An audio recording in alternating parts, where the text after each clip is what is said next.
Warning: the Savage Nation contains adult language, adult content, psychological nudity. Listener discretion is advised.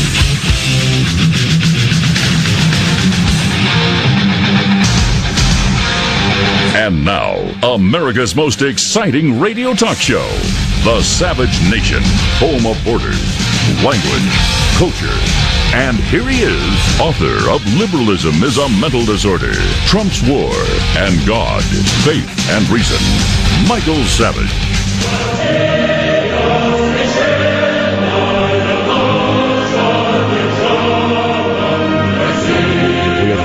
Playing the Savage Nation is playing the Russian national anthem today. We are thanking God for Russian meddling in the last election, and we are thankful that they saved us from Hillary Clinton. And if we had the power, we would award them medals for meddling in our election, doing something that the Republicans failed to do on behalf of the American people. Welcome to the program. If Jonathan Swift were alive, he wouldn't have done a better opening than I just did. This is so clear to me what this is. Why do you think the indictments against these Russians were dropped today on a Friday before a 3-day weekend, while America is still recoiling in shock from the mass shooting of children in Florida? Why? Why would this FBI do this to us today? The answer is clear. Because the FBI failed to stop the shooting when they could have done so. The Florida governor, Rick Scott, is calling for the FBI director to resign in the wake of the Florida school shootings. The FBI is admitting that the protocols were not followed after a tip on January 5th about the Florida school shooting suspect. They were called. Someone close to the shooter named Cruz called the FBI's tip line on January 5 with info about Cruz's desire to kill people, his erratic behavior, disturbing social media posts, as well as the potential for him to conduct a school shooting, and the FBI did nothing. So the FBI failed us because they were very busy trying to indict Donald Trump. And in failing us, they now released this, I wouldn't say fallacious report on Russian meddling in the election, but this ludicrous report, not fallacious but ludicrous. Ludicrous in the sense that there's no meat there. What are they actually saying? Mueller accuses Russians of pro-Trump, anti-Clinton meddling. What is that all about? It's to cover up their own failures in not stopping the school shooting. Moreover, it is one of the most insensitive drops I've ever seen in American history. America is recoiling in horror from the school shooting. The bodies, some of them are still laying there in the morgue. And this insensitive, callous, CIA, FBI, NSA, who is it? Who actually makes a decision to do a thing like this after the school shooting? Who made this decision? It certainly isn't Rosenstein. It couldn't be old Rosenstein who did it. You think Mueller made this decision? What's the difference who made the decision? I mean, I've told you why I think the indictments came down today against the Russians. It's to cover up the FBI's failings in not stopping the school shooting in Florida. But I'll ask you a bigger question, which is does today's press conference by Mueller's surrogate, Mr. Rosenstein, change your view of Donald Trump? And while you're thinking about that, let me ask you another question. What did the Russian trolls actually do? Well, who knows? A whole list of things that they did. What do I know what they did? What did they actually do? They worked in a front company. They act like trolls. They put out bad stuff about Hillary. They put out stuff that pit people against each other. Is that any different than Black Lives Matter itself? Is it any different than what Nancy Pelosi does every time she opens her mouth? Is it any different what that failed Knish on television, Jimmy Schimmel, does every time he gets up on television acting like a pimp for the Democrat Party? Actually like a prostitute for the Democrat Party. All these late-night hosts are prostitutes for the Democrat machine. You're telling me they're not engaging in propaganda? Well, they are, but they're allowed to do it. They're protected by the First Amendment. So that brings me to the next question, which is this. It's actually a statement, not a question. And that is, we are told over and over again that illegal aliens from Mexico, Guatemala, El Salvador are afforded all the protections of the U.S. Constitution and the Bill of Rights, even though they're not. We're told they are because they're in America. But wouldn't that also apply to Russians in America? In other words, if a Russian's in America and we're told that foreign nationals, once they're in America, have all the rights of Americans, wouldn't they also have First Amendment rights to publish anything they want? I'm just asking. Just a question. See? All the illegals are afforded protection, as well as Americans. Why not the Russians? So those are some of the ideas. I mean, I was going to talk today about the shooting, the failure of the FBI. I wasn't even going to I was going to make it a little different than that. I was going to go back to something I started yesterday, which was Michael Savage and his high school rifle team. And I was going to give you a portrait of America in the 1950s when the country was sane. And I'm going to show you that boys in my high school had guns. We were given guns to use during the school day, at target practice, in the basement of Jamaica High School in Queens, New York. But every borough had a high school with a rifle team and a rifle range. And no one ever shot themselves. No one ever ran through the halls with their rifles and killed anybody. What was different in the 1950s than today? For one, deranged comedians like Jonas Schimmel weren't on television. Somebody like that would have been in Creedmoor Mental Hospital pretending to be a late-night comedian. The filth and the violence coming out of the mouths of Hollywood was not permitted in America. It was not allowed. The around-the-clock filth and violence coming out of the sickest minds of our generation just didn't happen. It was limited to porno theaters. The stuff that Hollywood now produces in terms of sex violence, etc., was restricted to underground pornography theaters. You're telling me this has no effect on the minds of our children? Now throw in what I've been talking about for at least 20 years now, psychoactive drugs, which the children are being given on a regular basis. From morning until night, they're put on medication. Now, medication can be very helpful. It has saved people's sanity and saved people's lives. But in some cases, it's driven them over the edge. There is a huge literature on the connection between certain SSRIs, certain receptive types in the human community, and their inability to process the selective serotonin reuptake inhibitors in a proper manner, which yields a terrible, terrible quantity of incidence of suicide and homicide. You're not hearing any of that, and the reason you're not hearing any of it is because of the interlocking corporate directorships, which I described on this show yesterday, something well beyond the average talk of talk radio. I'm not trying to boast. I'm just telling you. It's already, outside the ken. In other words, if a person sits on the board of the pharmaceutical firm that makes the medication that has high association with violence and suicide, and then they sit on the board of, let us say, a major news organization that owns Fox News or CNN or MSNBC or ABC or CBS, and the same people are on the same boards as the drug companies, you're never going to hear this from any of the talking heads on CNN, Fox, or MSNBC, because they don't want to interfere with the income that they're gaining from the other corporation that the person sits on. So you haven't heard any of this about the dangers of drugs and what drug this kid was on. This latest shooter, as sure as I'm sitting here, was on drugs. We know it for a fact because one of the friends of the family said he was being treated with medication. So that's a long way of saying we're living in very confusing, dangerous, sick times. For this Rosenstein, Mueller's puppet, to come out and drop this indictment today, accusing Russians of pro-Trump, anti-Clinton meddling, it's basically a PR piece from the Clinton campaign that is made specifically for the Sunday talk shows. So those with low intelligence quotients who run the Sunday talk shows will repeat the mimeograph that just came out from Mueller. They have the mimeograph in their hand from Mueller, and they're ready to read it on Sunday. All of the fraudulent people on the Sunday talk shows, that's all they're going to say. But they're going to leave out what I'm about to play for you. Even Rosenstein himself. Rosenstein, the lawyer who works for Mueller, the lawyer, it's always lawyers. Why is it always lawyers who are doing such slimy things? Well, that's a topic for a psychiatrist, not for me, of those who go into the legal profession, except my lawyers who are mentally sound.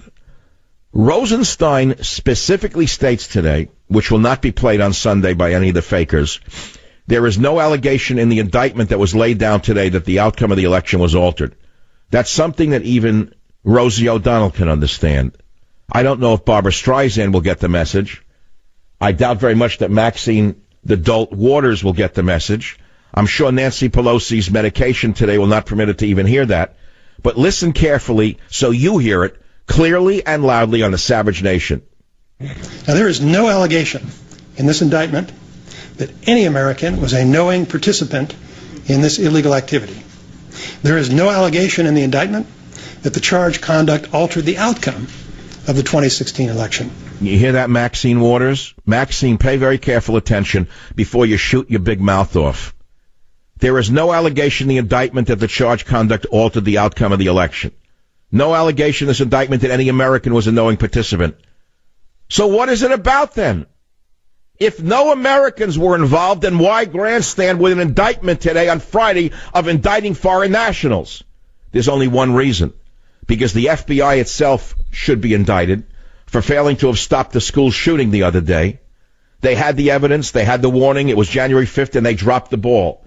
Therefore, the best way for them to cover up their massive failings is to come out with this zero indictment against Russians. Now, I don't know what the Russians did. I don't know who the Russians are. I don't really know how serious it is. I know that many people meddle in elections. I know for a fact that Barack Hussein Obama had operatives meddling in the Israeli election. Did you know that? Oh, you didn't hear that one. You didn't get that memo from the FBI? You didn't hear that memo that he sent little stooges over from New York's worst leftist communes to Israel and other countries, by the way, to lobby against the election of Netanyahu? Because Obama hates Netanyahu, hated Netanyahu, in fact, hates the concept of Israel. Netanyahu is too much of a nationalist for him. He would have liked a Palestinian to run Israel and to disappear the Jews altogether, and that would have given Obama a wonderful, wonderful new Nobel Prize. But nevertheless, the big point is that Obama meddled clearly, well-known fact, in Israeli and other elections. Why was there no indictment? Because he's allowed to do that. Why is he allowed to do that? I'll let you figure it out as I take my first short break on the home of God, faith, and reason, because only God can save us from the evil that lurks in man's heart. Join the Savage Nation. Call now, 855-400-SAVAGE, 855-400-7282. Savage. The Savage Nation is sponsored by Swiss America, the only company I trust with my financial future. Call 800-289-2646 or SwissAmerica.com. Thank you for listening to the show on Really Big Something Channel. The defendants posed as politically and socially active Americans, advocating for and against particular candidates. They established social media pages and groups to communicate with unwitting Americans. They also purchased political advertisements on social media networks. Oh, really? The Russians also recruited and paid real Americans to engage in political activities, promote political campaigns, and stage political rallies. The defendants and their co-conspirators pretended to be grassroots activists. According to the indictment, go get a real job somewhere. I'm sure there's a job somewhere in a school in the South where you can learn how to be a chef. It's not too late for you to learn how to make some chicken soup or tomato soup at a junior high school in the South, Rosenstein. You're an embarrassment to the legal profession. You come up with this grandstand today charging 13 Russians in order to appease Jimmy Kimmel and Wolf Blitzer, so they have something to talk about tonight. And then in the middle of it, you say there's no allegation in this indictment that any American was a knowing participant, no allegation in this indictment that the charged conduct altered the outcome of the election, that any Americans who were involved were unwitting participants. So what is it you're doing, Rosenstein? You're acting as a puppet. You're acting as a puppet for the FBI, which failed to stop the latest school shooting, even though they had a tip on January 5th that he was about to go off like a Roman candle. The school shooter who killed all those children was crazy, waving guns around. He said he was going to do it. The FBI was warned in Miami. The FBI did nothing because they were too busy cooking up an indictment against Donald Trump. You talk about a failure of a major agency. This is terrifying that they would go this far. They would go so far as to take a nation that is still in shock and mourning while the bodies are still in morgues and release this nothing indictment just to cover up their own failure. This is something that you would not see in a banana republic because they would not get away with it in a banana republic. In a banana republic, even a newspaper even a newspaper which doesn't exist in this country, would point out the fallacies and the fraudulent nature of releasing such a so-called indictment against foreign nationals at a time like that a nation is in mourning. They wouldn't tolerate it. If they ever did this in Chile, the Chileans would have really reacted very strongly to the newspaper that would dare spit on the dead bodies, kick the dead bodies, disrespect the dead bodies of those children. You heard me right. There's an emotional element to this. What agency on earth would be run by such ghouls as to do a thing like this 2 days after the school shooting? In other words, let us say there's an indictment to be made on foreign nationals meddling in our election. Let's assume there is such an indictment that should be made. Why today? The question is the timing. It's very strange, isn't it? The nation's in mourning. The only answer is because the FBI itself failed to stop the shooting, and they're doing this to cover up their failures. Now, that's something any rational person who has a logical mind can figure out. Don't expect that from the late-night stoners or the pancake made-up talkers. You can expect it from me, because that's my analysis. And that's why you pay to come into the tent in which I preach, because you're always going to get a different analysis than you'd expect. And very often the analysis that I give you is the correct one. 99.9% of the time, my analytical skills never fail me, and they're not failing me right now. This is a gigantic conspiracy and a cover-up on the part of the agency that failed to stop the school shooting. Now, as far as the Russians go, what actually did they do? Well, they did nothing different than Obama has done. They did nothing different than the Democrats and the Republicans do. What do they actually do? Disinformation? Isn't that what Nancy Pelosi engages in on a daily basis? Going so far as to tell us that even her grandson's been brainwashed into wishing he was of brown skin and brown eyes. He wishes he was a different race because he's ashamed of his own race. Is that not an example of brainwashing and disinformation on a very personal and very tragic level? Both parties engage in disinformation campaigns. So what's the problem here? Oh, I see foreign nationals aren't allowed to do it. Then why did he do it against Israel and other countries? Where's that indictment? Join the Savage Nation. Call now, 855-400-SAVAGE, 855-400-7282. Savage.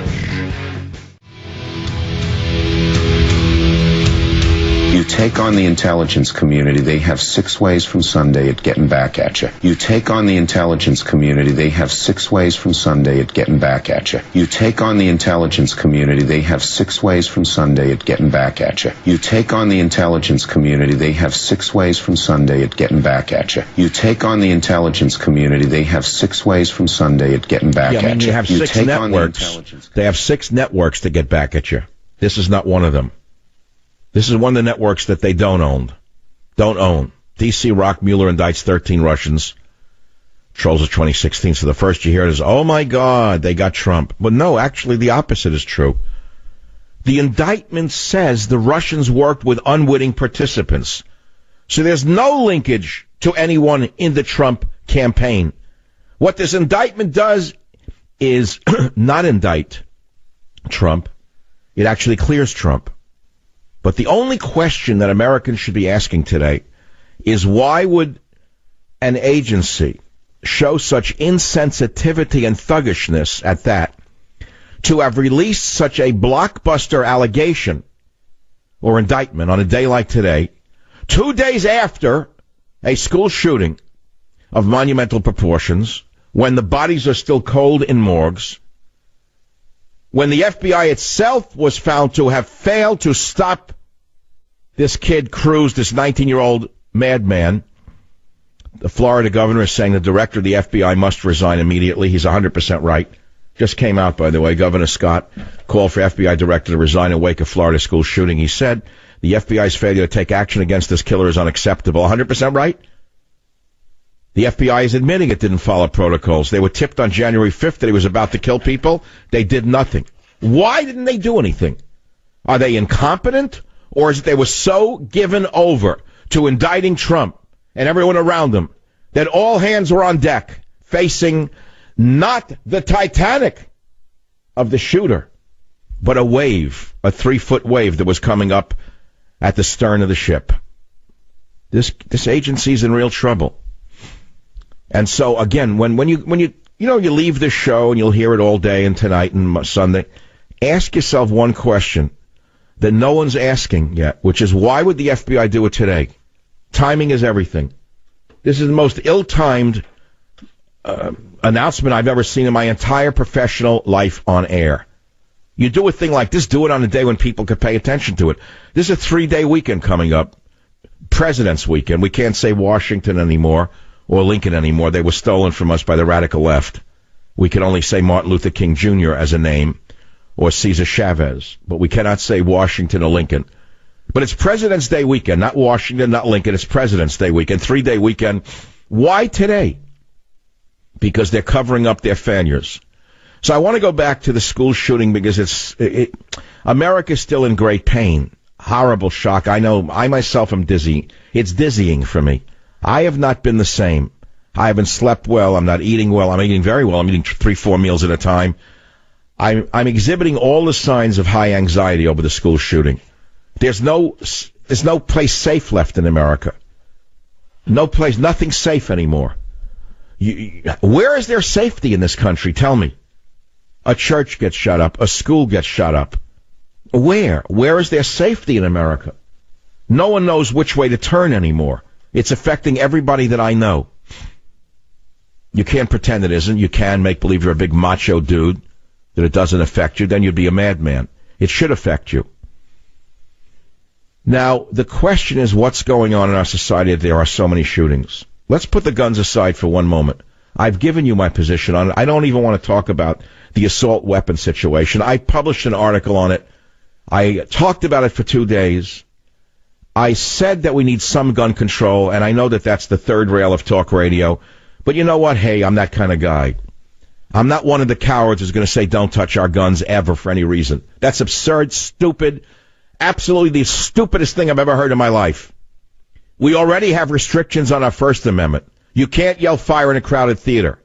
You can't say on the radio that somebody is a transvestite or that they are gay and get away with it if they're not a transvestite or gay.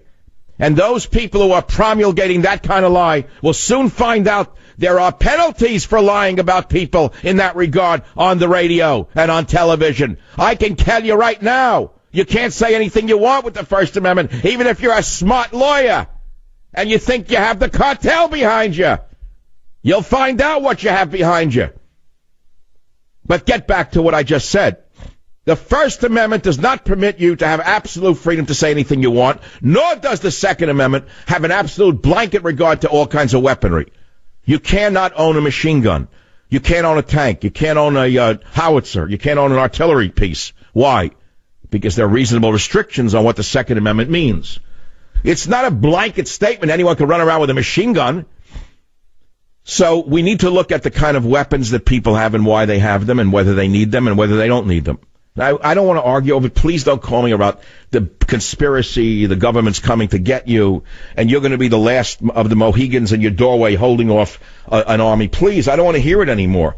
Most of the people who think that are paranoid lunatics, living in a bunker somewhere waiting for the government to come get them. I myself don't have that fear or fantasy. For one reason, I've just watched the civil war in Syria. Tell me how an entire militia with RPGs, tanks, artillery shells can get wiped out. Because even that amount of weaponry isn't going to stop it if a government wants to get you. So stop being stupid for 2 minutes. Stop with the government conspiracy, which means you have to hold off the whole government in your doorway while Millie is hiding in the closet. It ain't going to happen. You don't need the assault weapon. So what do? You have an AR-15? Well, they can be modified. See, I'm talking guns, which I never wanted to do. I'll make it simple again for those of you who are afraid of guns, the gunophobes on ABC, CBS, and NBC. The gunophobic people who, if they hear a backfire in the streets of New York on the way to their bulletproof limousine to talk about conservatives, would probably have to go to Bellevue Hospital for a Thorazine shot if they heard a backfire, let alone a gunfire. I'm trying to tell you that we have every right to own our guns. I've read the Second Amendment. It's been upheld by the Supreme Court. Even Heller has been upheld. I remember when Sotomayor in the Supreme Court was being confirmed, she said, it's clear to me that Heller, that's the analysis of that Second Amendment. Heller has been upheld in the Supreme Court. That's it. It's the end of the story. But the question is, how far do you go with Hela? Of course we have a right to bear arms. We don't have a right to bear tanks and airplanes. Okay, so that's my whole point. That's number one. Number two, reopen the mental hospitals closed by the liberals in the 1960s. The whole concept of dumping mentally ill people on the street has failed the country miserably. It's a money cow for so-called community mental health centers, which are costing us more than the mental hospitals would have and would cost us if they were reopened. So reopen the mental hospitals that were closed. Give these people the desperate treatment that they need. If we did, this kid, the shooter, would have been in a nut house a long time ago. Cops are called to his house more than 35 times. But because of the vermin in the civil liberties community, because of the psychopathic, drug-addicted, radical leftists in the ACLU, the cops could not arrest him. 35 times they were called to his house. But because of the rats from New York City who went to Florida and poisoned the mind of the Floridians into changing Florida into a suburb of Brooklyn by stocking it with corrupt judges from Bensonhurst, they ruined Florida. They destroyed southern Florida with the same garbage that has ruined New York. Liberalism has destroyed southern Florida. And as a result, although he was sat 35 times, couldn't do anything. Why? Because they're afraid that one of the judges, one of the bright boys from Brooklyn Law, who went to Florida in the black robe, would have said, you're going to jail if you arrest him. You don't have probable cause. The same lawyers who in the Bronx of New York, I'll give you one case after the other. You want to talk about the Fourth Amendment? I'll give you the Fourth Amendment. Illegal search and seizure. I believe that's the fourth. Right? Cops in the Bronx a number of years ago saw a car in a Dominican area of the Bronx that was low in the back, being unloaded. They figured it was loaded with drugs. To the cop, it was probable cause that they had a load of drugs in the trunk. Lo and behold, the cops did the arrest. They found 35 or more kilos of cocaine in the trunk. A lawyer and a judge in New York said, you didn't have probable cause, case dismissed, drug dealer out. This is what has infested and infected America. The liberal legal establishment is the problem. It has America in a stranglehold. It has destroyed law itself. And that is why, although the cops were called to the Florida murderer's home more than 35 times, they could not arrest this psychopath. If you have any other questions, I probably will have the answers for you. But there are no open lines because everyone is worked up over a corrupt FBI that would have the nerve and the crudity to unleash an indictment like this against foreign nationals on a day that America is still mourning the death of these children. You talk about brutish, thuggish Soviet behavior. What Mueller and Rosenstein and whoever owns them did today is something that even Stalin wouldn't have done if there had been a school shooting in Russia in 1934. Even Stalin himself would have said, leave the people alone, let them mourn. But we have so lost touch with the realities of our time that these sharks in sharkskin suits can do a thing like this, and no one in the media except one David amongst the Goliaths will stand up and say foul ball. And you have to analyze the motives. Foreign nationals engaged in electioneering? Okay. Well, I don't know. You could indict them, I guess. They broke the law. Go indict them. I don't know who they are. I'm not here to defend the Russians. I'm here to defend the truth. And the truth is, this actually is good for Trump. Because by Rosenstein's own admission today, listen to clip 22, he basically says that Trump is cleared, that the Russians worked with unwitting participants. Case closed. Let's hear it right now from Rosenstein's own mouth. Used as politically and socially active Americans, advocating for and against particular candidates. They established social media pages and groups to communicate with unwitting Americans. They also purchased political advertisements on social media networks. Okay, Rosenstein just admitted they were unwitting.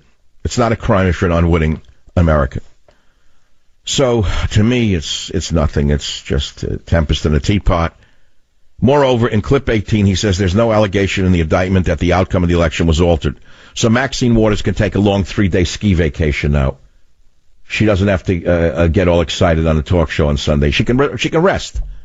I know she was gearing up for a real assault. Nancy probably got a new wig. Listen to 18 yourself.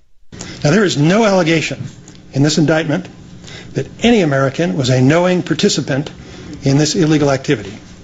There is no allegation in the indictment that the charged conduct altered the outcome of the 2016 election. Maxine, did you hear that before you get up on your soapbox again? Better make sure you hear that loud and clear. So it's all interconnected. Now we have an interconnection between the announcement today of the indictment of 13 Russians and the school shooting. What is the connection? What is the common element between the announcement today of the indictment of 13 Russians? What's the common element between this and the school shooting of the other day? Common element, failure of the FBI. FBI failed miserably to arrest this person who they had heard about. Police called 35 times. The FBI today admitted that the protocols were not followed after the tip about the school shooting suspect on January 5th. And so, therefore, they dropped the ball today on this nonsense, this false indictment of Russians. There's nothing. It's a zero. Nothing there. And yet, the people in the media who are, as you all know, are on the payroll, you talk about trolls. Are you telling me that you think that CNN or even Fox News today are not trolls for someone or another? In essence, everybody in the major media is a troll. They're all trolling for somebody or something. Again, look at the boards of directors, and you'll find your answer as to who they're trolling for. I'll be right back.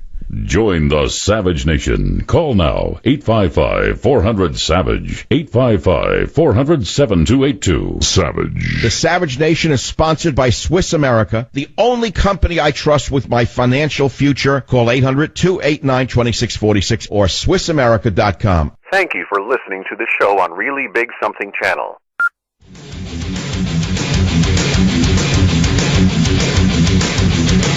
Active shooter at Stillman Douglas High School, 5901 Pine Island Road. The active shooter at Stillman Douglas. Male is in a hoodie, a possible AR-15 or AK-47. Coconut Creek Police advising Nicholas Cruz confirmed in custody. You got a positive confirmation on Nicholas Cruz being detained. Confirmed Nicholas Cruz is in custody.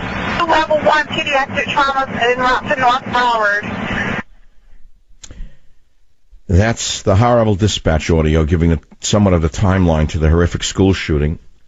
It is directly related via the failure of the FBI to have taken that guy off the streets to the FBI choosing such a day as today to release this indictment against Russians. Don't assume that there's no connection. Everything is done with great forethought. These are some of the cleverest people on the planet right now working on trying to indict Trump and his family. And believe me, they chose to drop it today because they're covering their own tracks. Frankly, Trump has the power to fire the FBI director, and he ought to do that. He has the power to end Mueller's career. He should do that. And then he should worry about the media fallout afterwards, because I'll tell you right now, this country is as divided as it was before the Civil War. The dividing lines are very clearly drawn. There is a chasm between those who back the Democrats, the socialists, the Islamists, the un-American way, and those who back the American way. The chasm has never been deeper in my lifetime, and I've lived through the 60s. I lived through the shootings at Kent State. I've seen cities burning like Newark. I have never seen such division as I see today. It is because the greatest fraud in the history of the presidency, who came to power through division, whose portrait alone, which was released on Monday, tells us everything about him, divided the nation in a way it has not been divided since the Civil War in the 1850s. The Civil War is already here. It's not really a shooting war yet, or is it? Ask the widows of the dead police if there's a shooting Civil War. Ask the parents of the dead children if there's a shooting Civil War. Join the Savage Nation. Call now, 855-400-SAVAGE, 855-400-7282. Savage. Thank you for listening to the show on Really Big Something Channel. Me, a cat, moving in with a new human. It took a little getting used to. She has these weird games she likes to play, like this giant feather. She sticks it in my face. I swat it away. She sticks it in my face. I swat it away. It's almost like she thinks I enjoy it. But seeing how much fun she gets out of it, well, I guess it makes it all worth it. Humans. A person is the best thing to happen to a shelter pet. Be that person. Adopt. Brought to you by the Ad Council and the ShelterPetProject.org. So, I'm a dog, and I'm kind of new to this family, but I've noticed a trend. My humans do this thing where they go around and get all my toys and hide them in this basket. But it's always the same basket, and it's always the same place. And then they act so surprised when I find them. But I'm like, hello, that's where you put it last time. Humans are the worst at hide and go seek. A person is the best thing to happen to a shelter pet. Be that person. Adopt. Thank you for listening to the show at the Savage Nation.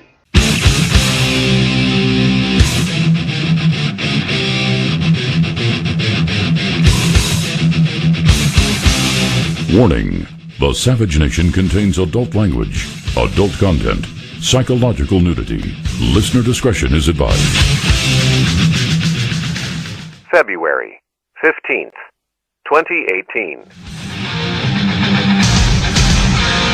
And now, America's most exciting radio talk show, The Savage Nation, home of borders, language, culture. And here he is, author of Liberalism is a Mental Disorder, Trump's War, and God, Faith, and Reason, Michael Savage. And then if you throw another ball in and you don't have the support system that you need and the love and the kindness that we all need as children, then you start dropping balls. And that affects who you are, and that affects the people around you. And when your brain is not fully developed, you don't know how to deal with these things. When you have the lack of impulse control that a 19-year-old has, that affects the behavior that you exhibit. That's the child that I'm sitting across from. He's sad, he's mournful, he's remorseful. He is fully aware of what is going on. And he's just a broken human being. So the attorney for this mass murderer now is a poor, misunderstood child who wasn't loved enough. What this stupid attorney just did was condemn him to death because she said he knows what's going on, he's aware. So she can't use the insanity defense. That's the good part of a stupid lawyer like this. And it shows you why she's only a public defender, because she's a total feelingless idiot. A child? A 19-year-old thug is a child now? Unbelievable to me. Now, there's another defense attorney named Nicholas, I'm sorry, his name is whatever, I don't know his name, who cares what his name is, Gordon Weeks. A defense attorney who specializes in representing juvenile defendants. He broke down in tears because he was unable to speak. And, of course, he was unable to speak. What was he feeling about the victims and their parents and the survivors and all of the children in that community? Or was he crying for the kid who just did it? He's not a kid 19 years old. We don't have that one, do we? We don't have the other one? No, not yet. He's not on tape. So already it's all starting in. And, of course, the media instantaneously attacked guns, instantaneously attacked Donald Trump, beginning with the dimmest light bulb. Don Lemon is if you were to have a stack of light bulbs in a store from 120 watts, 100 watts, 80 watts, 70 watts, Don Lemon would be a refrigerator bulb in terms of intelligence, in my opinion. So he leads the charge immediately against all of the usual targets in the following clip on the Savage Nation. Taking the politics out of it and examining what we really mean in this society about 20 watts, maybe who 22. should be able to have a weapon that can kill multiple people in an instance. Certainly is this not what our you. forefathers wanted?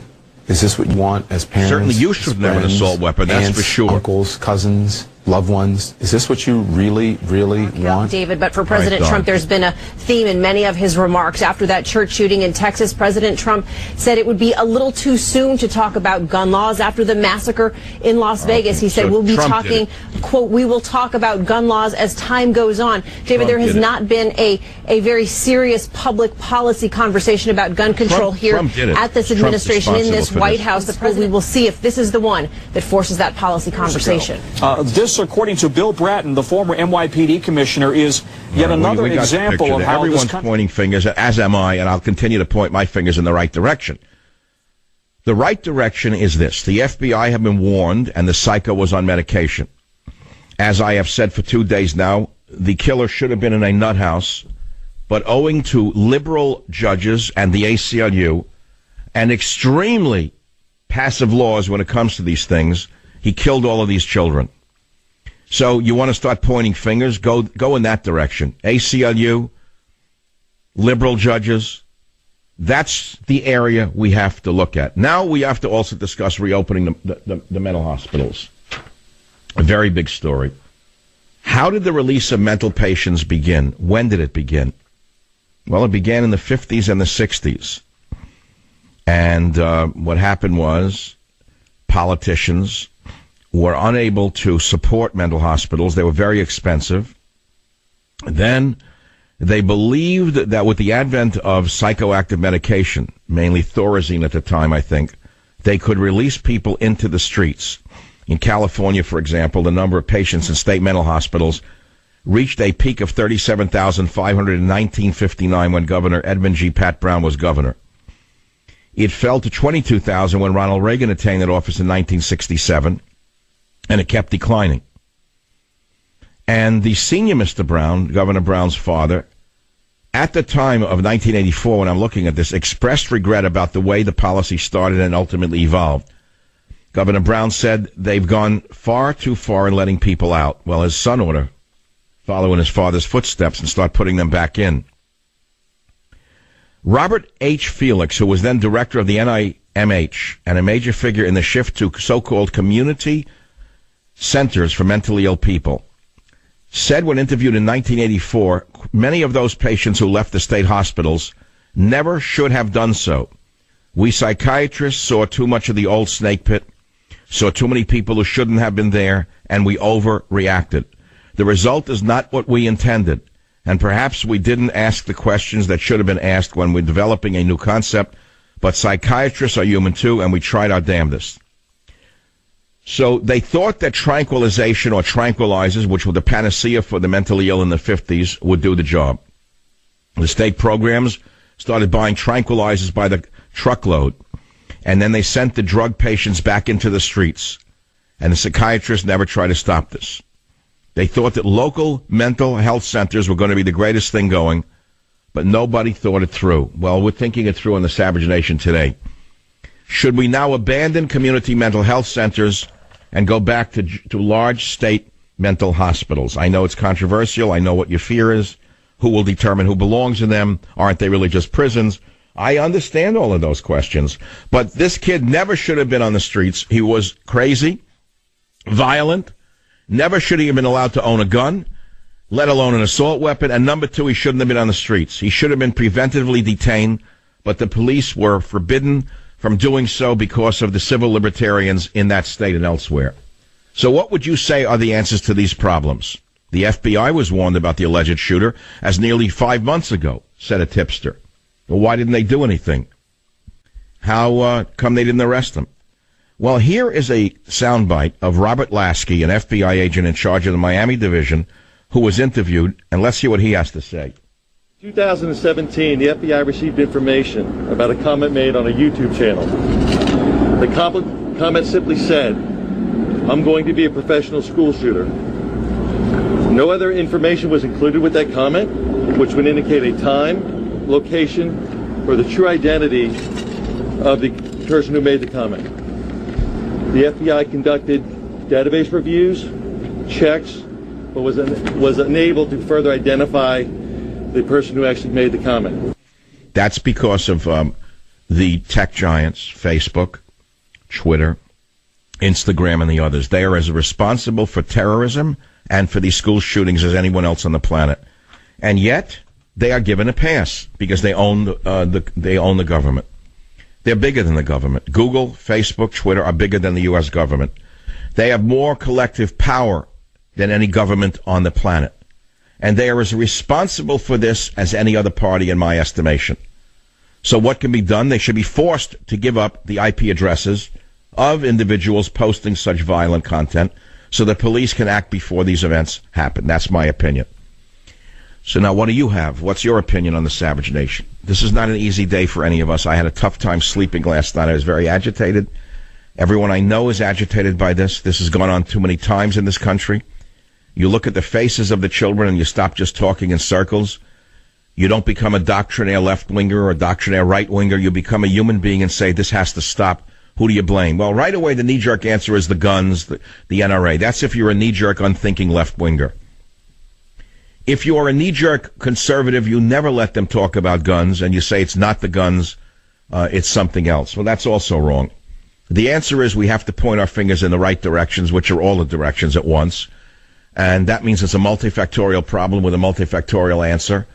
And no one is innocent in this situation. Everything broke down here. The background checks failed. The ownership of guns failed. The psychiatric establishment failed. The pharmaceutical industry failed us. The only ones who didn't fail us are the dead children. They're the only ones who didn't fail us, nor the coach who stopped the kids from getting killed. He ushered them all into a classroom to save them from further shooting, and then he went back to the door and he tried to close the door, and this piece of human trash, who the lawyer has such sympathy for, shot him and killed him. You want to hear the lawyer again? You tell me the legal community has no responsibility in this? I think that they have the ultimate responsibility in all of this. This society is so broken down, it's hard to understand how to fix it. It's like Humpty Dumpty who fell off the wall. Join the Savage Nation. Call now, 855-400-SAVAGE, 855-400-7282. Savage. The Savage Nation is sponsored by Swiss America, the only company I trust with my financial future. Call 800-289-2646 or SwissAmerica.com. Thank you for listening to the show on Really Big Something Channel. February 15th, 2018. He's been a troubled kid, and he'd always had like a certain amount of issues going on. He shot guns because he felt that it gave him, I guess, what's the word I'm looking for? An exhilarating feeling. I don't know. How did you know about his guns? He showed me personally through his phone and stuff like that. I stayed clear of him most of the time during my time in alternate school. I didn't want to be with him at all because I felt as though like I didn't want to cause any conflict with him because that's the impression he gave off. So he was already a nut. That's why he was in an alternative school. Troubled kids go there. It doesn't mean they're all nuts. Some are just troubled. But this one was troubled and a nut. Never should have been able to own a gun, but Florida's gun laws apparently are so lax. He was able to buy a military assault weapon called an AR-15. That's what it's designed for, which is combat, not for killing a deer. He also liked to shoot animals. That's a giveaway. Anyone who does that is also to be suspect, as far as I'm concerned. Anyone who kills animals for fun on a regular basis is a psychopath. Watch out for them. I'm trying to make common sense out of this, and you want me to take a position that's on one side against the other. That's not going to get us anywhere. I'm sorry. Just please, for a minute, look at the faces of the children who were killed, just for 1 second. I found the link from the Miami Herald on michaelsavage.com. I don't care if you go on my website or go to the Miami Herald. It doesn't matter to me. Look at the children, the boys and girls who are no longer with us. And you have to put aside your doxies for a minute. The most shameful, of course, is the ADL. Once again, they made a mistake that they should be ashamed of themselves, but they don't have any shame, those groups. Right away, they claim white supremacist. That's why, that he's a white person. That's why he did it. You know, that's sickening. That is a sickening thing for the Anti-Defamation League to have done. They owe the country an apology. Randy on WABC, go ahead, please. How you doing, Michael? This is a first-time caller, and I'm actually a teacher out on Long Island. And, I've been listening to all these things all day from different commentators, and I feel like I tuned into you. I wasn't sure if I wanted to listen because I wasn't sure what you were going to say, and I'm probably more in the center. I probably lean left a little bit, but most common sense thing I've heard all day was out of your mouth, and I really appreciated your analysis, because the truth is, there is no real answer. We don't know the answer, but we got to figure something out, and there is, you can't go on either. That's right. It's a multifactorial problem with a multifactorial solution. It's not one way or the other. That's what I'm trying to say. I'm trained to study scientific problems and come up with scientific conclusions. So it's not like I'm just, okay, I'll choose my doxy. Let's attack this. Let's attack that. That's easy to do, but it's not going to solve the problem. There are many nuts listening to this show right now or out there in America with guns who shouldn't have them. Let's be very clear about it. Yep, that's exactly right. And then there are many people out there who should be in mental hospitals, not on the streets. But because of the lawyers, they are on the streets or in the schools. So let's look at the legal situation. I mean, the lawyer already is giving us sympathy for this. Did you hear the lawyer when I played at the beginning of the hour? Yep.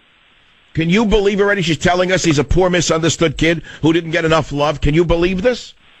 Well, they're looking at different angles. They don't mean it. I can't. The lawyers, I get it. They got to protect the client. All right, so that's her job, is to create sympathy for him. Well, she's a stupid lawyer because she already said he's aware of everything that's going on. She already admitted he's not insane.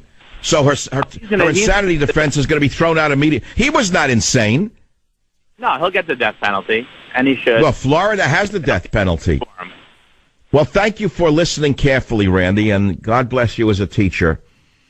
I can't imagine what teachers today are feeling across America. The risk that they face now, most people who go into teaching are nice people. They're just nice people. They want to teach children. They want to live in a nice world. They're not aggressive in that regard. They're not out to make a killing. A teacher now has to carry a gun to school? I know a lot of you saying, well, if they all had guns, that's not the answer, please. First of all, most teachers don't want to carry a gun. That's number one. Secondly, even if they did carry a gun, it may not have helped directly in this situation. You're assuming that if a guy has an AR-15 or another assault weapon, he's blasting in a hallway, a teacher's going to run out with a gun and get into a gun battle with him? The teacher will be mowed down immediately. So I don't think that's the answer either. It's easy to say they all have guns and John Wayne, you go out and defend. That's not the solution either. I'm trying to bring common sense to this. It's the mentally ill being released on the streets. It's the fact that this 19-year-old crazy person should have been in a locked facility behind bars, as would have been done in America a number of decades ago. Keith on line 3 from WABC. What is your comment or opinion? Hey, Michael, how you doing? I've been a police officer for over 27 years in New York City. We see these mentally ill people constantly, and the same ones over and over again. You get a call on them, you approach them, you realize they have to go to the hospital because they're not taking their medications, and there's obviously something wrong with them. You bring them to the hospital, the ER psych doctors, they ask them simple questions. Are you going to hurt yourself? No. Are you going to hurt anybody else? No. 2 hours later, they're right back in the same spot. Well, thank the ACLU for that. That's right. The laws are set up to make sure they're released. I was in San Francisco yesterday doing my show. Outside of my broadcast studio after the show, there was a deranged homeless person who was screaming at the top of his lungs at security guards, threatening to kill them in the most vile manner you could imagine.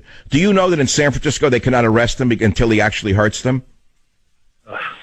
Yeah, and even if you do arrest them, the district attorneys aren't going to prosecute. So they have to go to the hospital, but they release them almost immediately. So ultimately we have given up all of our power and sanity to district attorneys and lawyers when in fact they're not equipped to protect us from violent and dangerous individuals such as this one.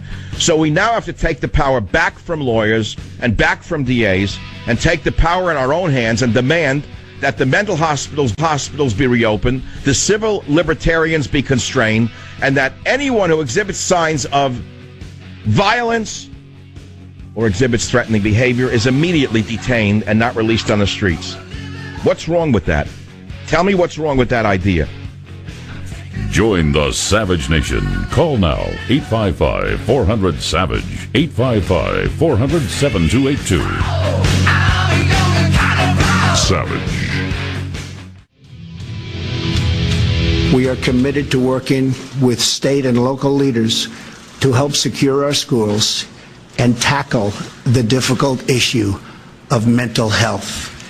Later this month, I will be meeting with the nation's governors and attorney generals where making our schools and our children safer will be our top priority.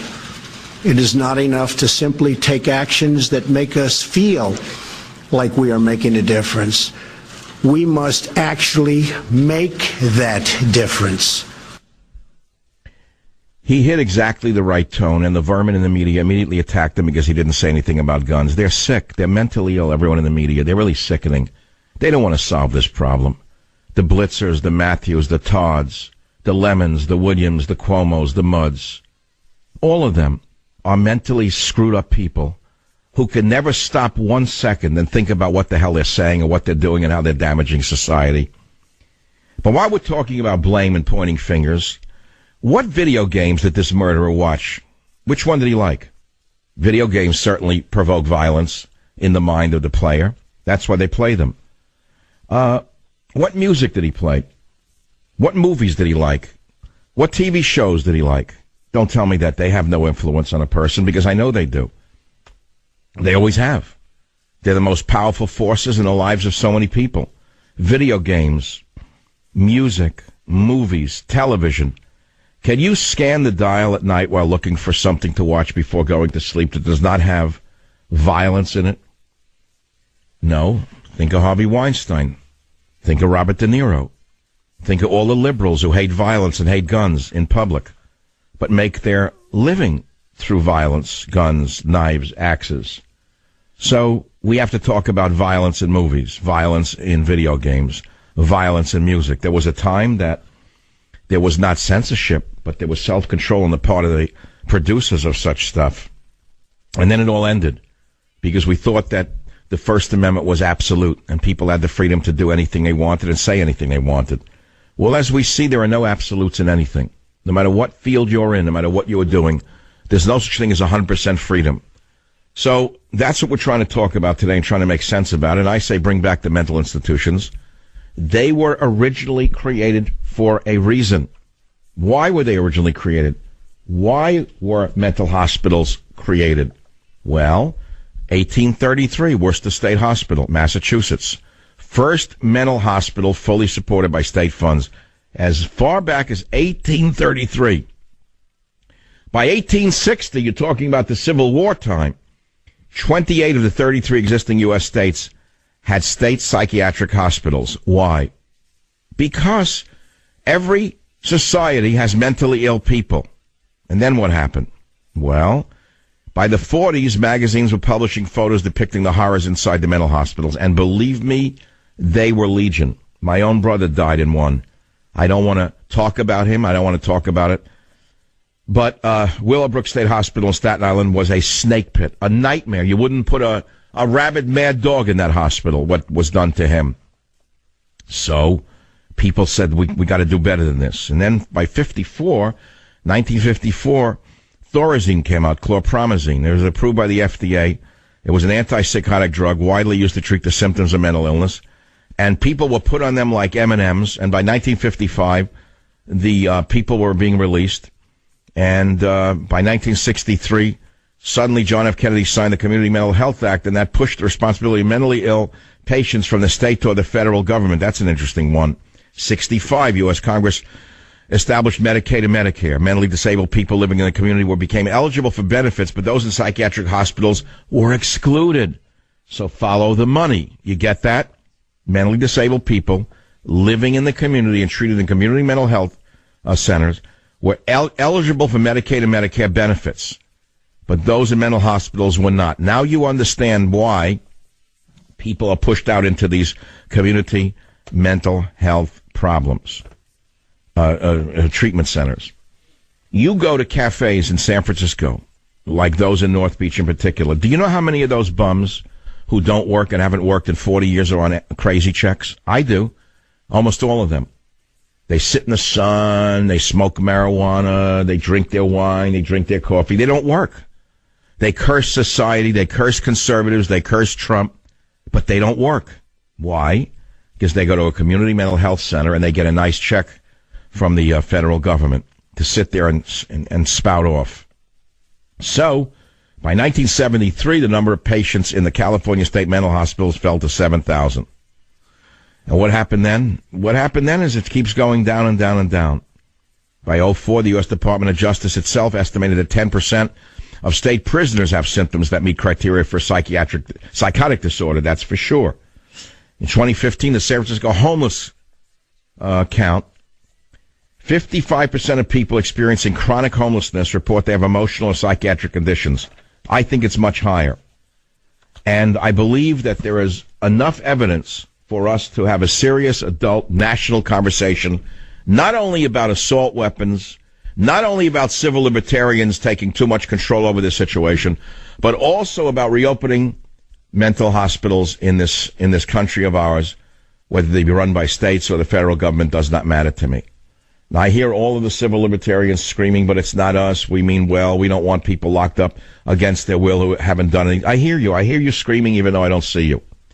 But I also see dead children in my mind, and I can't take it anymore. I can't take seeing little girls, 17 years old, shot to death by a maniac like this, who immediately gets... Isn't it interesting how this maniac gets a lawyer right away? But he didn't get the mental health that he needed. Is that an odd one? We hear sympathy for the shooter already, the lawyer. Did you hear her yet? Listen to her. You got to hear her again. Listen to how sick this is. I know she's only doing a job, but listen to it carefully. And then if you throw another ball in and you don't have the support system that you need and the love and the kindness that we all need as children, the lack of love, then you start dropping balls. And that affects who you are, and that affects the people around you. And when your brain is not fully developed, you don't know how to deal with these things. When you have the lack of impulse control that a 19-year-old has, that affects the behavior. 19 years old, he's a man, for God's sakes. That's the child that I'm sitting across from. He's sad, he's mournful, he's remorseful. See, he's sorry he did it. He is fully aware of what is going on. Bingo. She just admitted he's not mentally... shut up. She just is a stupid lawyer. First of all, she's taking the wrong approach. Instead of having sympathy for the dead children and their families and the kids who weren't killed, you think you're going to ever be the same, by the way? If your kid was in that school and saw what went on and heard the gunshots and had to run out with their hands up like they were a criminal, they're never going to be the same. Everybody was affected by this. The whole community was. The whole nation was affected by it. But we have sympathy now only for the shooter, the poor child, the 19-year-old child. You hear this? I'm supposed to have sympathy for him because he didn't get enough love as a child. Well, I didn't get enough love as a child, but I go kill anybody. You want love? Go find love. There's no love in the world out there for every child on the planet, but it doesn't turn you into a psychopathic murderer, does it? It's so stupid. But she made a critical legal error, which everyone listening to this show just heard. She said he's fully aware or cognizant of everything going on. She admitted he's not mentally ill. She cannot use the crazy defense. That's over with. She'll probably be dismissed as a result of this. She just threw the case. I hope he gets the death penalty, and I hope he's executed within a year. You know, there was a time of swift justice in this country. In the 1950s, all appeals were usually up and over within a year. Did you know that? In a case like this, it's open and shut. He went into the school and he killed innocent children. What do you need to study? Well, what crime scene that they leave dead bodies on the floor in the school? That also got me sick. Can you imagine that there are kids laying there right now who have been shot dead with their guts and their blood on the floor, and the parents can't even grieve for them? They're laying in the school because of the sick laws that we have. They have to conduct an investigation. What investigation is there? Tell me what investigation. How many people saw this trash shoot those children? How many saw? Hundreds, if not more, saw it. It's on videotape. What investigation do you need? The system is so sick, the legal system is so broken, that the children who were killed are still laying there on the floor. Did you know that? Did you know their corpses are still laying on the floor?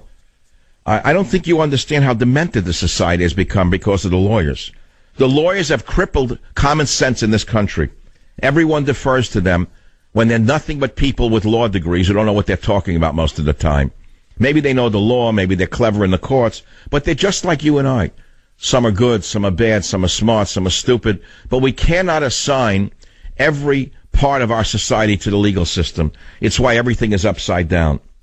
But before I leave this little discussion and go to the callers, again, I don't want to leave what's very important, which is what video games was he watching? What music did he play? What movies did he like? What television shows did he like?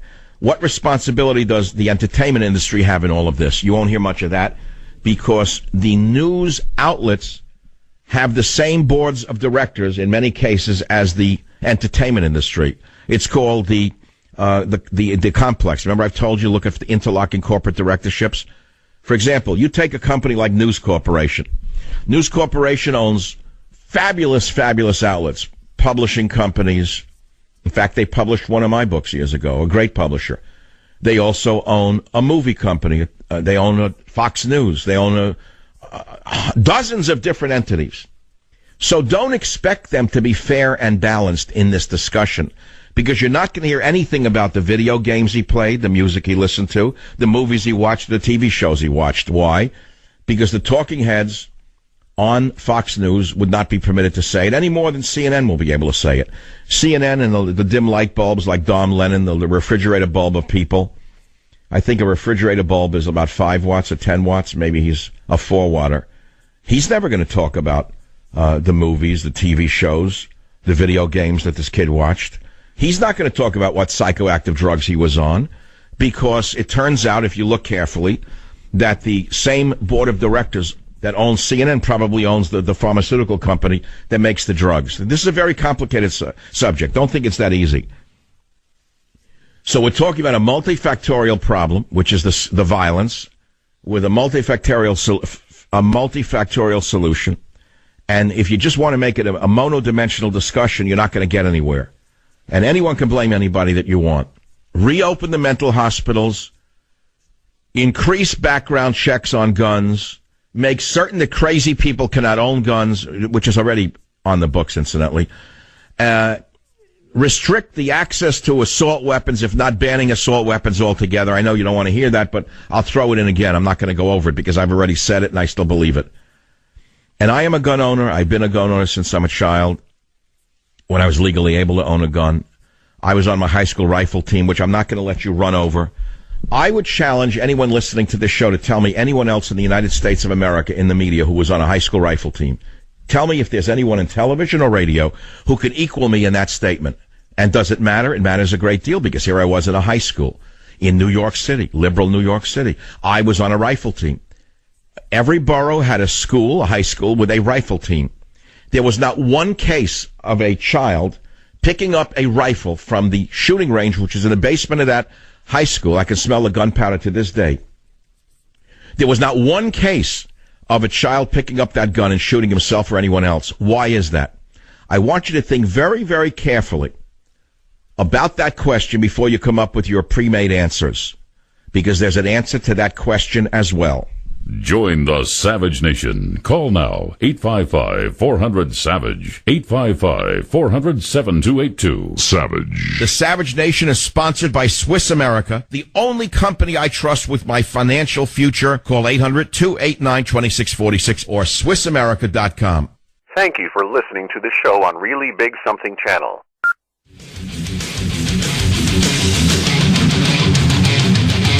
Everyone listening to this show probably loves their car as I do. But what if you have one that's reached the age where things start to break down, right? And when it broke down, what did it cost you? Yours, your relatives, your friends? It was probably a lot of money. Well, you don't have to worry about those problems anymore if you go and get extended vehicle service protection from CarShield.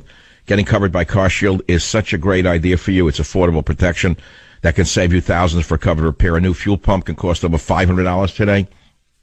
Water pump over $1,000. You need repairs to a control arm or a torque converter. You probably never heard of them. Well, you will if they break down. Thousands of dollars to fix. They even have plans that cover your car's computer, GPS, electronics, and more. They cover everything. CarShield is the ultimate in extended coverage, and they get your favorite mechanic or dealership paid directly. So sign up today, and you will get 24/7 roadside assistance and a rental car while yours in the shop. Save yourself from high repair bills. Get covered by CarShield like I did before something goes wrong. Call 800-CAR-6100. Mention code SAVAGE or visit carshield.com code SAVAGE to save up to 10%. To save 10%. That's carshield.com code SAVAGE. A deductible may apply. It's a great, great company. I highly recommend it. We are talking about what to do about another national tragedy. I am not simply pointing fingers in any one direction. I have, I think, addressed as many of the areas of concern as I could possibly think of. Guns, one. Drugs, one. I mean, they're all one to me. Drugs, guns, reopening mental hospitals, taking the power away from the civil libertarians. There are many things that need to be done to make this society a safer, saner place. But just screaming about the other side is not going to get us there. And before you join the chorus of those attacking someone on the other side of the aisle, like they've already attacked Trump for his great speech, I thought it was very touching, by the way. And before I leave this subject, I listened very carefully to Trump's speech today on this tragedy. And I was touched by the fact that he actually felt what he was talking about. I happen to know him personally.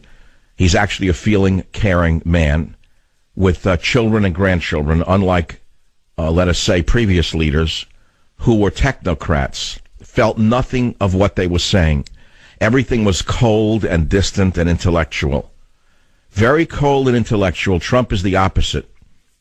He's very feeling and very caring, and he does understand the pain that these survivors are in Florida, and maybe he will do something about it, like maybe he will talk about mental health and reopen the mental hospitals. Maybe he will take some of the power away from the civil libertarians who have held us in a stranglehold and a lock grip telling us you can't do anything against people who are threatening others until they actually do it. The police, for example, can't arrest people who they know are liable to hurt somebody until there's a body bag on the street. They could probably intervene and stop people, but not with the libertarians out there, not with the ACLU out there, not with the New York Civil Liberties Union out there, not with the Florida Civil Liberties Union out there. This kid should have been in a mental hospital. The blood is on their hands, as well as on many, many other hands. Look at the ACLU. You'll find where the problem starts. Join the Savage Nation. Call now, 855-400-SAVAGE, 855-400-7282. Savage. Thank you for listening to the show on Really Big Something Channel.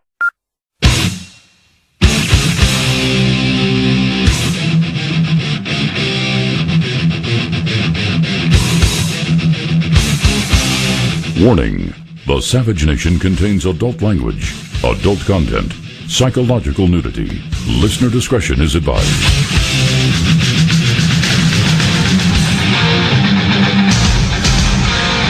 And now, America's most exciting radio talk show, The Savage Nation, home of borders, language, culture. And here he is, author of Liberalism is a Mental Disorder, Trump's War, and God, Faith, and Reason, Michael Savage. Since we're a musician, never know anything. Children, what's that sound? Everybody look like our minstrels. Knowledge. All right, yeah, what's going on? Here's what's going on. It's a multifactorial problem, which is going to require a multifactorial solution. And you could point fingers all you want at the NRA. It's not going to solve the problem. This nut should not have been able to buy a gun. The FBI was too busy looking into Russia collusion to have stopped him. The mental hospitals need to be reopened. We need to increase controls over buying guns. There were signs that this nut was crazy. We knew this. But what did the media pick up on? Part of a white supremacist group. Right, there's the Anti-Defamation League, right away. You never hear from them. All of a sudden they saw white people were a problem. There they were. Foxman came out of his foxhole. ADL already. It's the white supremacists who did it. Stupid. Just stupid. He also had communist ties. There's a picture of the shooter wearing a T-shirt with a hammer and sickle on it, Abe. And he also asked, what does Allah Akbar mean, Abe? I never saw the ADL talk about radical Islam. So we also need to talk about the AR-15. The deer is already outgunned. I've also explained that the First and Second Amendments have limits. I'm not a Second Amendment absolutist any more than I'm a First Amendment absolutist. And we've talked about the underreportage of the use of psychiatric medication. We need a national discussion of reopening the asylums. I said civil libertarians as much guilty as the NRA on this. I also said the liberal judges are part of the problem. So there's a lot out there. You can blame anyone you want. You get angry at anybody, start screaming, pointing fingers, and get tough and angry. What is that going to do for this country right now? Everybody that I know who has any feelings at all is upset. Everyone's agitated and depressed over it because they don't know what to do, and they know that the society is broken down. So it's very convenient to sit and point fingers at this one, that one, the Second Amendment, NRA, the gun. It's not the answer to the problem. It's part of the answer to the problem. My training is in a field that requires looking at things from many perspectives at once. And that would mean, let's say, diseases and their causation. Epidemiology. What's the cause of the disease? Where does it come from? Well, you have to look at many things to derive what the cause of a certain disease or an epidemic is. It's not a single factor. It's many factors. And unless you look at the many factors at one time or collectively, you're never going to come to the right conclusion. So this is the problem right now with the media. And I believe I have an interesting perspective on this subject. From my point of view, it's interesting for a couple of reasons, one of which I'm very sensitive to the issue of guns, because I've been fascinated by guns, and I've owned guns in one form or another since I'm a child. Now, I owned guns when I was a child that were antiques, and I've always been fascinated by guns, but I never shot myself or anyone else. I mean, there's still time. I get that. But no, it never happened yet. You could be a gun nut and not hurt anybody. You could be afraid of guns and kill yourself or someone else. So that's not an easy answer. You say, oh, he's a gun nut, that's why he did it. But he did show signs of violence. He did show signs of violent behavior. He was on medication. Why was that not? Why were those flags not sufficient to prevent him from buying a military-grade assault weapon? Number one. Number two, why do we not know? We know what gun he used. We know he used an AR-15. Everyone knows that. But what medication was affecting his brain? Why don't we immediately get a list of the medications? Why? Ask the ACLU. Because the legal establishment has said we have no right to know those things because of medical privacy laws. Well, it's time to throw them in the garbage. Throw the medical privacy laws out the window if you don't mind. I want to know what drugs he was on. Because I'd like to know what affected his mind. That he could turn a gun on innocent girls and boys. Beautiful, young people with their whole lives ahead of them and kill them in cold blood. What drug was he on that allowed him to do this? It wasn't just the gun. It was the brain and the effects of the brain on the brain of the medications that are being overprescribed by the evil pharmaceutical industry. This doesn't mean everyone in the business is evil, but it means that there's evil in the pharmaceutical industry, as we know with many drugs. OxyContin, we know the manufacturers are evil. We know, everybody knows that. But they bought their way through Congress. They bought their way through art museums, so no one can touch them. They'll pay hundreds of millions in fines because they're making hundreds of billions. So it's a simple quotient. If you make hundreds of millions selling a drug, hundreds of billions selling a drug, and you pay only hundreds of millions, it works for you. It's a business decision. So which drugs was he on? We know what gun he was on. What drugs was he on, said Savage. Very important. But let's step back from this. The mental hospitals, why are they not reopened? We know about community mental health services. They're not working. They're a turnstile, nothing, garbage. It's just to make sure money is run through them. They help nobody.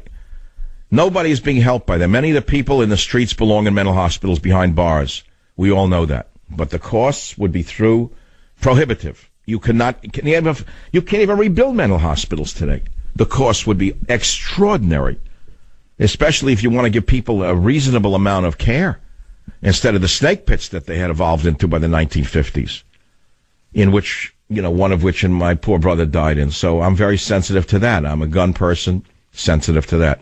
Sensitive to mental health issues because I've lived with them. I know what they are. It's terrible. You can't just dismiss this as nothing and say put everyone in a nut house. You can't do that either. What kind of care do you want to give them? Another problem. So, as I say, it's a multifactorial problem with multifactorial answers. And we're not going to do it all in one radio show. But before we go on to my taking the callers and having a little more discussion on these issues, we'll see what else is coming up. And I know we have some new callers here. We've rotated them all for hour number 3. I want to say something again, and it's an important one. I'm very lucky in that not only have I been in the radio business a quarter of a century, but I also was a member of my high school rifle team in a city of New York high school. Now, why does that matter to this discussion? Because I again put out the challenge. Is there anyone who can prove, anyone in the major media who can match my qualifications in this discussion? The answer is absolutely not. I don't care who they say they are, how great they think they are. So what power does that, what insights does that give me that no one else can bring to this discussion? Remember, every one of us wants to distinguish themselves in the media and say we're better than the other person. That's just part of human nature. That's how we do it. We show that we have things to offer, so you listen to us. In this discussion, I'm going to offer to you the fact that I was a teenager on the Jamaica High School rifle team, and the rifle range was in the basement of Jamaica High School, the city of New York, in the borough of Queens, in the 1950s. I don't know how many times a week I went down from geometry or history, and I picked up a rifle, and we shot at targets. The teachers were all, without exception, ex-military. They were tough and strong. And let me tell you something. If you were a kid who showed any signs of a weirdo job, or a violent type, they would never have permitted you to be on that rifle team. They automatically had the power to not even let you in the room with a weapon that could kill people. Do you understand what I just said to you?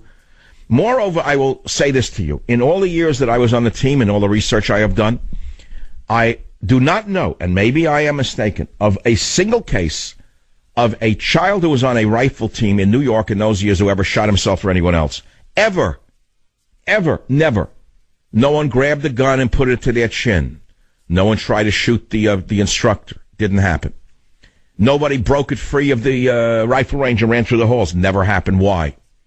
Try to put your thinking cap on. Well, let's go back in this country to a long time ago. It's the 1950s. You had loaded rifles in the basement of New York City high schools that were being used for target practice. I think there's still a picture of me on the rifle team somewhere circulating around on the internet. If I find it, it'd be cute to see.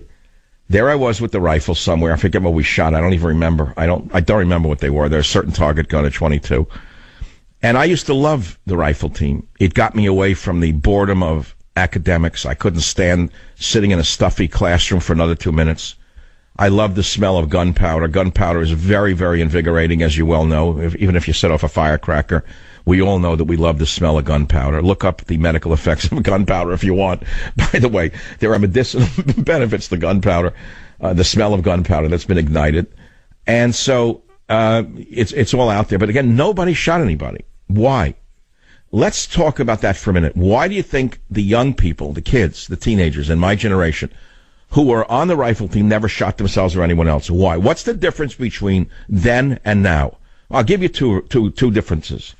One, there were no psychiatric medications to speak of. There was probably chlorpromazine and tranquilizers like Milltown that a lot of nervous people used. The Milltown, a lot of housewives were on it. And the chlorpromazine was used for severely psychiatrically disturbed people to put them on, take them out of mental hospitals and release them into the streets. Basically, they're mental straitjackets. So there was very little of that in the schools. And if any kid was that screwed up and showed any signs of being a troublemaker or violent or was picking fights, they were not in that school. They were sent to a different level of high school. By the way, as this kid was, he was in a special school. They still have them. And yet he was able to get an AR-15. I go figure that one out. Shouldn't that have automatically disqualified him from owning a gun? Any kid in one of those special schools? Don't tell me about their civil rights. Look at the dead children, then tell me about their civil rights. Back in a minute on the Savage Nation. Join the Savage Nation. Call now, 855-400-SAVAGE, 855-400-7282. Savage. The Savage Nation is sponsored by Swiss America, the only company I trust with my financial future. Call 800-289-2646 or SwissAmerica.com. Thank you for listening to the show on Really Big Something Channel. So anyway, just as a side note, okay, it's a personal show. It's a personality-driven show. We're having a discussion about this tragedy. The target rifle we used in that high school rifle team, on that team, was the Mossberg 22. And I just found it on the internet. I forgot what it was. I had to look it up. It was a very heavily barreled gun and extremely accurate. And it was a single-shot rifle, by the way. We didn't have automatic weapons in the basement. It was a 22 caliber rifle. Maybe I should buy a used one of these and put it in my little collection.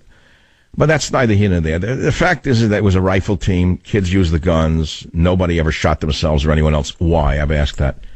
Can you open up a line to that? Anyone want to take a chance on that one? Jim? Hello, Jim. Get someone who wants to take a chance on why did kids in rifle teams not shoot anybody in the schools? And as I said, first of all, medications. There were none. I didn't know of any kids who were on medication. I'm not saying you're bad if you're on them. I know some wonderful people are on medications, and they've helped a lot of lives. That's not what I am saying. But I'm also saying that there is a direct relationship in some cases between these acts of violence and some types of psychiatric medications. These psychoactive drugs are extremely unpredictable in some cases, and unfortunately there is a high degree there are a high number of cases of violence from SSRIs. You got to be very careful with these things. They're not to be thrown around like M&Ms, okay? They're not candy. They have tremendous effects on a person's brain. So, okay, we don't have anyone taking us up on that. What's your solution to the problem? Again, before I leave this discussion, I'm going back to, we all know what gun he used. We heard that from Don Lemon, Wolf Blitzer, Chris Matthews, Chuck Todd, and the usual mini-minded, monodimensional mouthpieces in the media already told us the rifle, like they were experts on it. Did they tell us the medication he was on? No, they're not interested in that. Why? Because their corporations are probably owned by holding companies that also own the pharmaceutical companies. It's called interlocking corporate directorships. So you're never going to hear a discussion of which psychiatric medications he was on, because we know he was on them. It's been reported in the media he was on medication. We know that. But which one? I don't know, but we know what gun he used. We don't know what medication he was on. What does it matter? It matters a great deal. Maybe the medication's as responsible as anything else.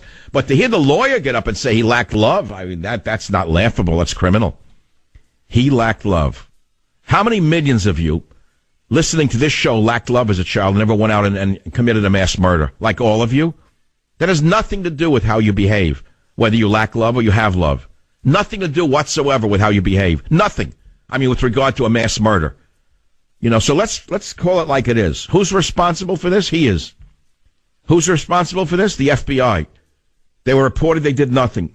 Who's responsible? The social networking companies that let him put on his platform he was going to do something like this and then forbade the FBI from going out and finding out who actually posted it. All those hidden billionaires in Silicon Valley. All of those wonderful left-wing billionaires in Silicon Valley have a great deal of responsibility, as they did, by the way, with many cases of Islamo-fascist terrorism in this nation. Do you remember when Tim Cook refused to give up the key to unlock the iPhone of the Muslim terrorist? Do you remember what went on?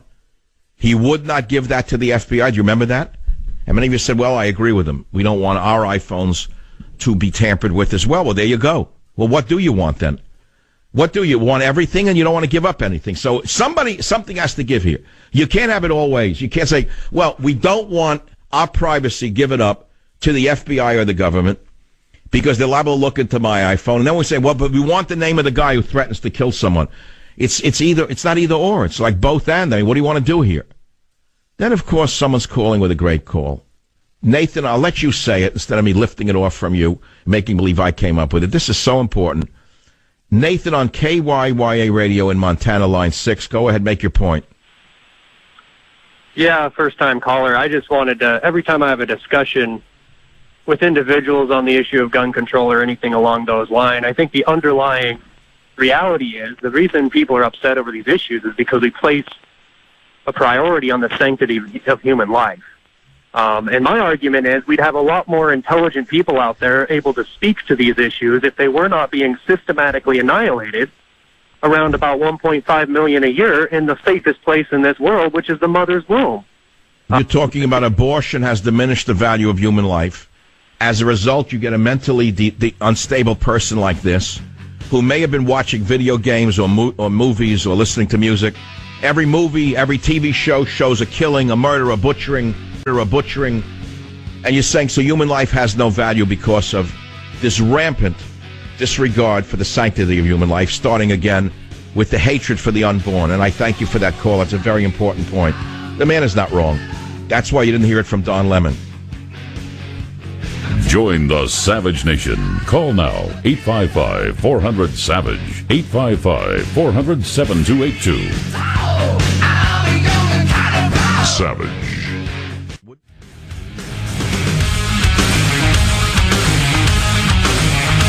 Reopen the mental hospitals, number one. Hospitalize people like this, number two. Take the handcuffs off the police, number three. Constrain the civil libertarians who are completely out of control with regard to what rights we have. There are so many things that need to be discussed. It's not a single answer. It's many answers at once. And, of course, guns are involved, so naturally we know what gun he used. But so were drugs involved. We don't know what drugs he was on. That's a product of two factors. One, so-called medical privacy laws, which are nonsensical. I think the medical privacy laws are very important, but when you commit a crime, I think they should be thrown out the window. And we have a right to know what drugs a violent individual was on during the time that the violence was being committed in order to make rational decisions, both for ourselves and for others, and we're being prohibited from doing so by, again, the lawyers. Again, the lawyers tell us what we can and cannot do. So that's another problem.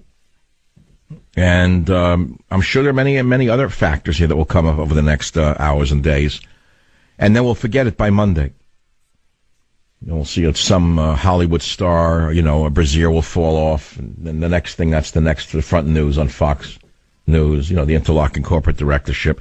They figure our mind was on this. It's good clicks for the network and then the website. But then you'll get tired of it, and they'll start showing another Hollywood genius slipping and a dress falls off, or another slob from the dementia wards walking around. Yeah, it's crazy. I mean, society is nuts. You know that. But let's not lose focus for today, at least. What can be done is the question. And I'm trying to talk with you today the same I would if, and I wasn't. Let me be very clear, I was not. If I had received an email from the White House and they said, look, Savage, you're an older guy, you have good answers on so many things, what would you do right now? I wouldn't say a word because I'm not an expert in this field. And I think the president hit just the right tone, incidentally. Mental health, mental health, mental health, mental health. Now, I have ideas about that, but I get mental health experts instead of me. And one of the things we need to absolutely talk about is the overuse, overprescription of psychiatric medications. Number two, reopening the mental hospitals and taking them away from community treatment centers, which are nonsense. They're just money sponges is all they are. People have made fortunes with these community mental health centers. So that's something I would say, but no one's asked me for that opinion. Lucky for you, I have a radio show where I've given you my opinion. And before we leave my views, again, do not lose focus on which video games he may have been playing. Some of them are so violent it's beyond comprehension. They show killing, murder, butchering. What music did he like? What songs were going through his headphones day and night? Did he like certain type of movies? What television shows did he like? Again, the entertainment industry. But you're not going to hear any of this because the major cable networks are all owned by entertainment conglomerates, which make the movies, make the TV shows, make the music, and make the video games, as well as the news. So now you understand why you're not hearing it discussed, for example, on Fox News. They are severely constrained in what they can discuss. It doesn't mean they're bad. It doesn't mean they're not thinking of it. They can't do it because they'd be violating the bigger corporate picture. And remember, profit is what's important in America, nothing else. The most important thing is the greenback. Doesn't matter how many people die. That doesn't matter. It's collateral damage to the ever needy profit machine. WABC, Phil, go ahead. You're on the Savage Nation. Dr. Savage, thank you very much for taking my call. So can you hear me? Just wanted to be clear? Yes. Okay. All right. So very, very quickly, so we can move on. The biggest drug, I think, that is most addictive, obviously, would be smartphones and internet. I'm in the technology business, and I work with people all day, and they cannot disconnect. They cannot process information. They're not having proper interactions. The kids today are not growing up maturely. They're being infantilized. Yeah, but surely he knew the difference between shooting a little girl who was screaming and crying and watching a video game. He knew what he was doing. 100% to a degree. So understand, when you've been raised a certain way, almost a sense of there's a piece missing. There's a piece missing from that puzzle. It's hard to give it a psychological definition, not being a... Well, he sure had the piece today when they marched him into the jail. He was quaking like a little girl, shivering and scared. All of a sudden, the poor little boy, suddenly his emotions came back. Absolutely. That is because reality is there. The rest of their lives are not reality. When they're on Facebook and WhatsApp communicating, that's not actual communicating. That is video game communicating. They are not... Well, look what people are saying. He was a troublemaker. He was a violent person. He threatened people. They threw him out of the high school and put him in a high school for so-called troubled kids. Everyone predicted he would do it. He was dangerous. Absolutely. Absolutely. So everyone predicted it, but no one did anything about it because the legal system wouldn't let them take him away. Correct. And I think you cut the educational society a little slack today, talking about the teachers and the good that they do. Although on other days you do get the educational system and what it is doing to children as well. And I believe in society. Yeah, but I don't want to blame teachers on a day like today. Teachers are not cops. They're not meant to be cops. They're not meant to be doctors. They're not supposed to control violent children. They're there to teach. They're not there to be cops. I'm sorry, I disagree with you on that. That is exactly my point. You are correct. That wasn't the job. When you and I were children and we went to school, we learned ABC, we learned 1, 2, 3, we learned all of that, and the teachers were not there to do more than educate us. Maybe we had some mentors. We learned from our friends. We grew up together. Even if we fought in the playground, give each other a bloody lip. 2 days later, we were drinking from the same soda can. We didn't come back with a gun. Because we interacted. Here is a kid, though, who was a troublemaker. All he would do is talk about guns, knives, and hunting, said Joshua Charo, age 16, a former classmate at the high school. He said, I can't say I was shocked from past experiences. He seemed like the kind of kid who would do something like this. Guns, knives, and hunting. Now, there are other people who talk about guns, knives, and hunting, and thank you for the call, who don't go out on a mass murder. I understand that.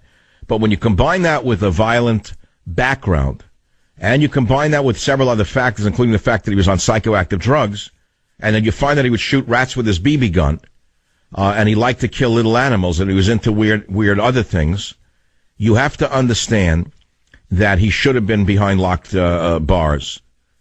On his Instagram page, which has since been taken down, he was wearing dark bandanas over his face and beanies and baseball caps on his head. In one post, he was seen wielding knives between his fingers as though they were claws. In another, he showed off a small black handgun. And he said pistol, well, I can't even read the word. One post on his Instagram was for an online ad for a Mossberg Maverick 88 slug shotgun. Strangely, I mentioned Mossberg. Another post showed the definition of Allahu Akbar. Really? Sort of knew that one, but you didn't hear that from Don and Wolf and Chris and Chuck, did you? All we heard was he was a member of a white supremacist group. Well, that's true, but he was also interested in the words Allahu Akbar. So maybe there was a little reading there on that, something about that. You wouldn't know that from Wolf, from Don, from Chris, Chuck, and Larry, would you? No, you'd only know that he was a member of a white supremacist group. So there's much more to the picture than you have already heard. Now, who was he is the real question. Where did he come from? What is his background? These are they important? Who knows? He and his brother, we know, were adopted when they were young by Linda and Roger Cruz of Long Island, New York. Nice people, good people, but where did he and his brother come from? We don't know. We don't know. The father who adopted him, Roger, died 10 years ago. The mother, Linda, recently died from the flu, I believe. Roger Cruz, the father, died over 10 years ago. Linda struggled to raise them right. They were adopted kids. They had emotional issues. And I'm going to read you a line now. A friend said she believed Nicholas Cruz was on medication to deal with his emotional fragility. She was struggling with Nicholas the last couple of years.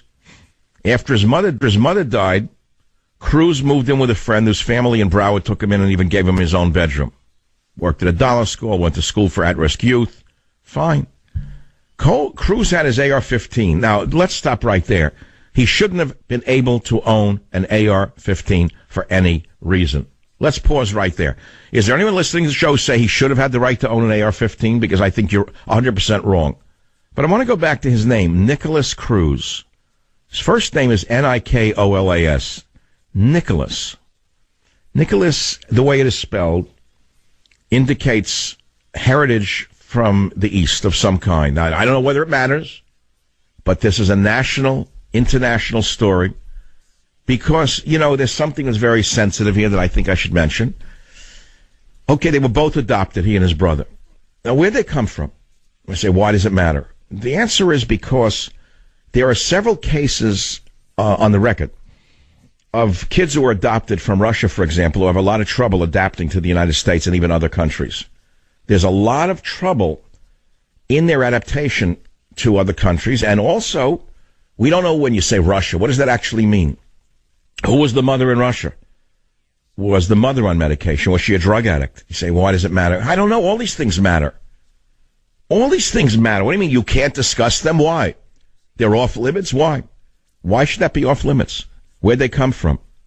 We're all talking about gun control. How about adoption control? How about medication control? Why aren't we talking about those issues? So I'm sorry to tell you, there's much more to this than just the gun or the non-gun. We're not the ADL here on the Savage Nation. So he had the gun. He had been suspended from the high school for fighting. Found with bullets in his backpack. You listening to this? Now, I'm sorry. You find a kid with bullets in his backpack. That is immediately the trigger for the police to go to his house and seize his weapons. A kid like this, I didn't say you.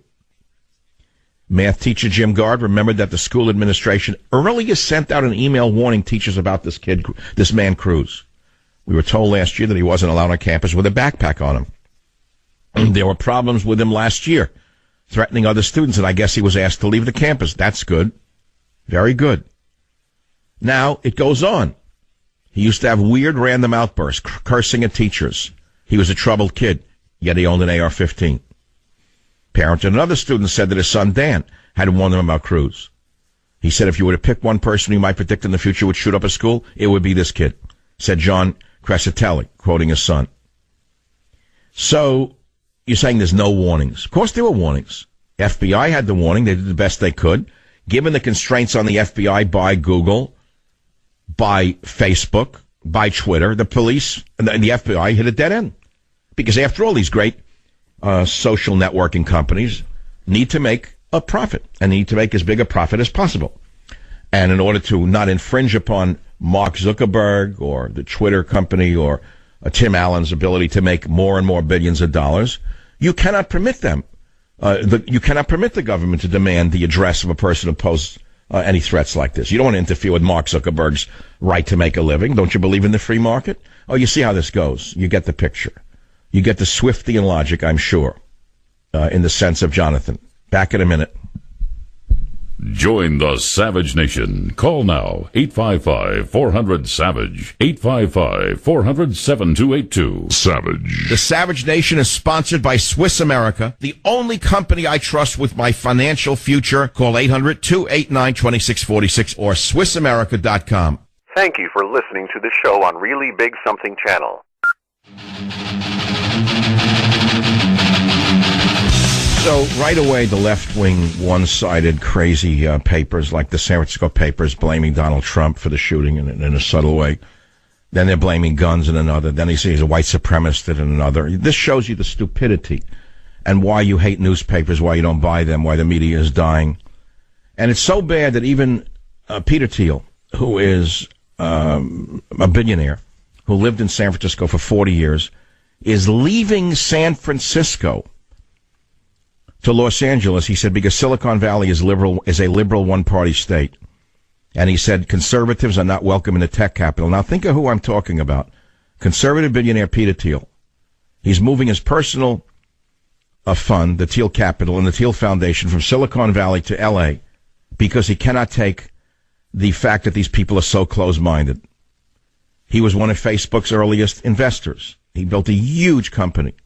Thiel said last month at Stanford University, Silicon Valley is a one-party state. That's when you get in trouble politically in our society, when you're all in one side. Tell that to Jerry Brown. Tell that to the people who are running the one-party state, Nancy, Diane, Jerry, that it's a one-party communist state. And so even a guy like this, a billionaire, is moving out of here. He cannot take it. Now here's a man, a conservative who's gay, who supported President Trump. They turned him into an outcast for thinking on his own, for not going through the board. Grabbed the headlines in 2016 for being the first LGBTQ speaker in the Republican National Convention's history. That's not enough to protect him, though, from the fascists on the left here in the Bay Area, and he wants out of here. He's going to move to Los Angeles, which, although it is quite liberal, is more diverse than the racist, limited San Francisco Bay Area. That's what is going on in this country. No country on earth can survive a one-party system. No state can survive a one-party system, and that includes California. That is why it's so lopsided.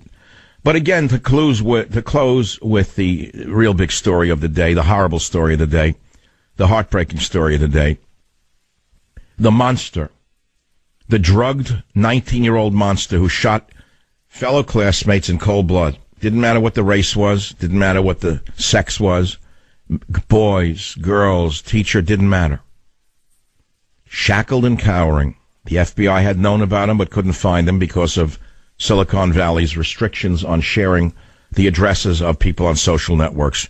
Big problem in America. Not the first time we've seen it. You remember the shooters in Southern California, the Muslims who killed their co-workers? They found their iPhones. You remember that? And Tim Cook would not give up the key to the FBI of that device so they can find out what was on that phone. That is an example of the mania of these tech zillionaires who are a law unto themselves. And now we have a school shooter. Again, the FBI saw the postings, was told about the postings, and could not find out who he was because of your friends in Silicon Valley. Multifactorial problem, multifactorial solution, video games, music, movies, television, medication. Do we know the names of any of them? No, but we know it was an AR-15. Savage. Thank you for listening to the show at the Savage Nation.